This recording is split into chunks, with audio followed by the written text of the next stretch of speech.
Hey there, everybody. Thanks for joining me for another one-man review. Today I'll be taking a look at the Fantagraphics book Land of the Suns by the artist Gipi. I don't know. I'm going to assume Gipi. Gipi is a really amazing cartoonist, a really nice line quality.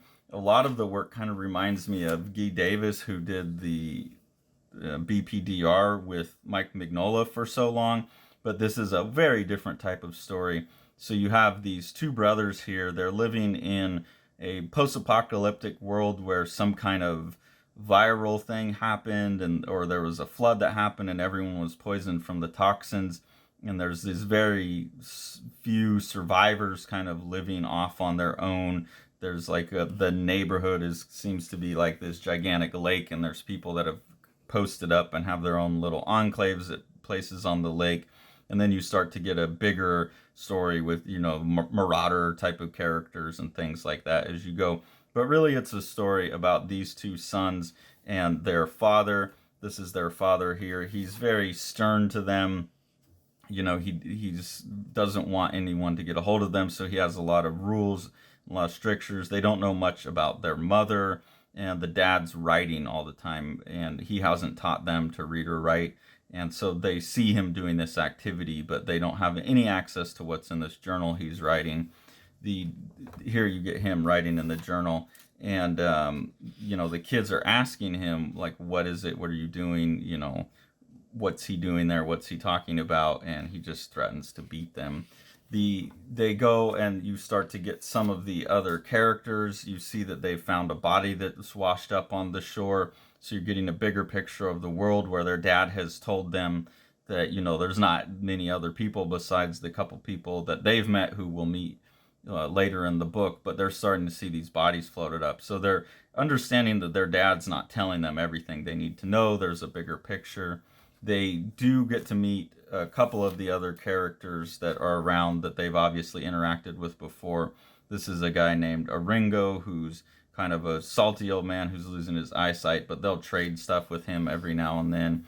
There's also a character that the boys call the Witch, who is a woman that the dad obviously sneaks off to have, a relationship with. They're kind of, it seems like the solace for each other. There's also an implication that she may be their mother. I'm not sure, but there seems like either she is their mother and they broke off for some reason and dad sneaks out to see her, or at least she has become caring for the boys and kind of takes a motherly role at the end of the book. Here's just where their dad dies and they're sending him off in a boat, so now they're left alone. All throughout here you can see the beautiful artwork that's throughout the book, like this really sparse line in a lot of areas and then a lot of buildup of texture and stuff in others. It's reproduced a little bit strange because it is all half-toned, so I'm having a hard time telling if this is like a pencil drawing that got adjusted or if it was like a ballpoint pen that got adjusted, because a lot of this stuff here like is blown out almost, but it seems like those were very light marks to begin with. So it has a bit of a pencil-y quality, but I think it might just be a ballpoint pen reproduced with halftones. Here the boys are looking at the book. They can't read, so it's all just the Gippy does a great job of showing like, hey, this is, this maybe kind of looks like mother here, but you can't really read any of it because to them, this is how they see it. It's just, it looks like letters, but it makes no sense. I like the extra detail of they live in a watery land, so the pages often have water bleeding in the ink. That's all really nice. And a lot of the sequences that are silent sequences, the cartooning is just so masterfully handled, where the character jumps down under the water and screams out loud. It's like the one place he can get his emotion out without being heard.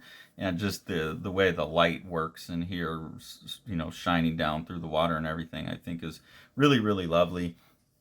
All throughout the book, the images really speak to me. Here they go. They're now they've got the book that their dad left behind, and they're trying to find someone who can interpret it for them. They basically kill Aringo. They get in a fight with him, and they just leave him underwater here because they've always been antagonistic with him, and he can't help them because he's blind and he can't read. After going to see Aringo, they go to see the witch. While they're with the witch, she's gonna help them, but then these other characters come in. So that sense that there's another community somewhere becomes a bigger factor in the book, where you see this is like a marauder pirate type of community.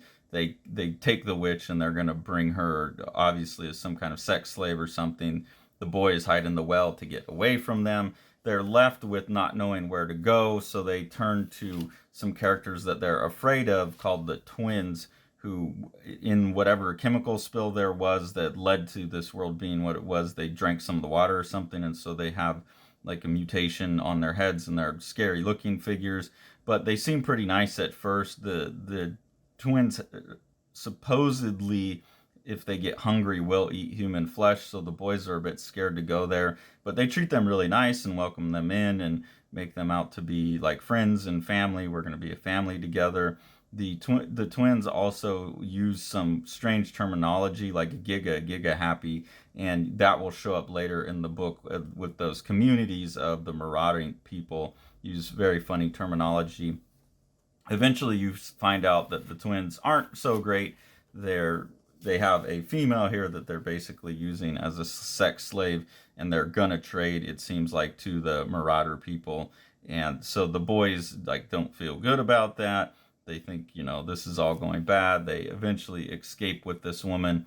You can see there's a big fight here. And again, Gipi's art is like goes from that subtle, beautiful thing that he has going on earlier to the same type of marks and the same approach, but being able to make it look just horrific and gross as they get in this bloody battle with these kind of monstrous looking twin characters. And the gal, the slave girl, saves them by putting a shovel into one of the guys' heads. So they run away together. They go to this other town where they're trying to now find the witch again, and they get directed by this person who's had their nose eaten off. This woman who's had her face eaten off gets directed to the factory, and that's where the marauders are. So here you see them coming up to the factory, and again, the type of mark making that Gipi's making in here is really, really interesting. It's very scribbly looking. It looks like it should be a mess, but he's able to do it where it just creates atmosphere throughout the book. And I think that's really interesting when someone can take what is like usually you would say, don't draw like that to a student. That looks too uncontrolled, and apply it in a controlled manner is really, really interesting and provides a lot of texture.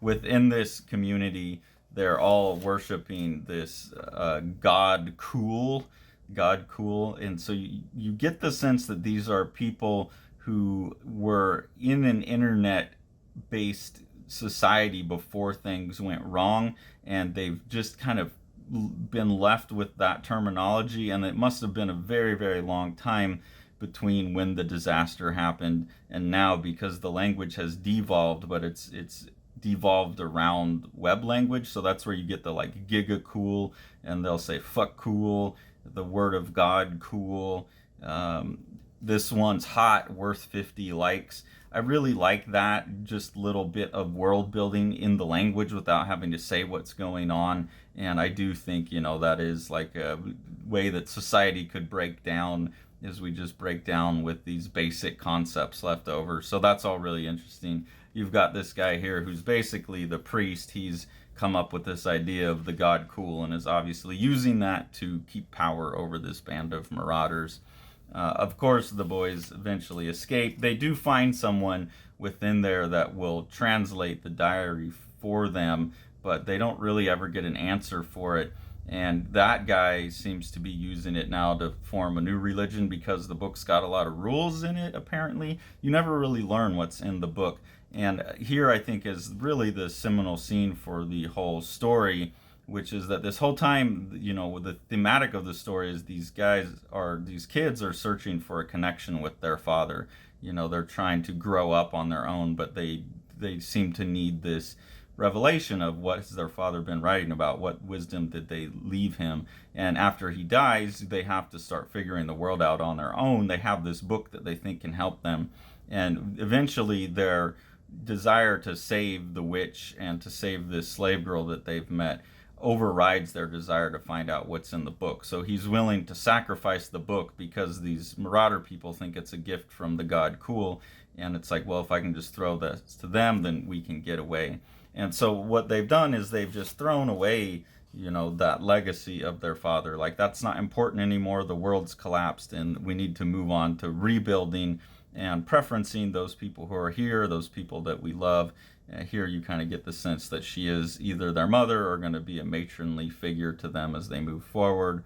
And they also have a character that, you know, one of them at least could have a romantic relationship with. So they've left behind the baggage of their family and the baggage of their history, and they're going forward to build their own world, build their own family. And I think that's what this is, the Land of Suns, is about eventually, that we've all inherited hundreds of thousands of years of millions of years of evolutionary baggage, hundreds of thousands of years of societal baggage, and we're constantly looking to the past for answers, but maybe we just need to forge ahead.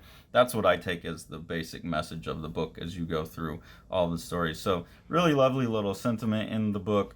It's told, you know, subtly. It's up to you to make what you will of it. And it can also just be read kind of as a straightforward little post-apocalyptic adventure story with really beautiful, delicate artwork all throughout. So really enjoyed this book. Glad I got it, and we'll definitely be looking for more works by Gipi, whoever it is. So if anyone has any, A, if you can tell me how to properly pronounce the name, and B, if you can tell me other English translated works that I should be looking out for, that would be awesome. Salaniyalo, Path of the Shades by Clarence Doss is a really cool ongoing project that Living the Line will be producing. Clarence is a PhD student from Fiji who's studying the myths of Fiji for his doctoral thesis. And part of that study project is that he's producing these comics. They're kind of like Hellboy, where there's these little short stories that capture all of these different mythologies. But then he's using that to wrap the project into his doctoral thesis and then provide educational material where people can come to these comics. You know, they don't have to read his PhD thesis. They can come to the comics and get a more consumable version of the mythology of Fiji.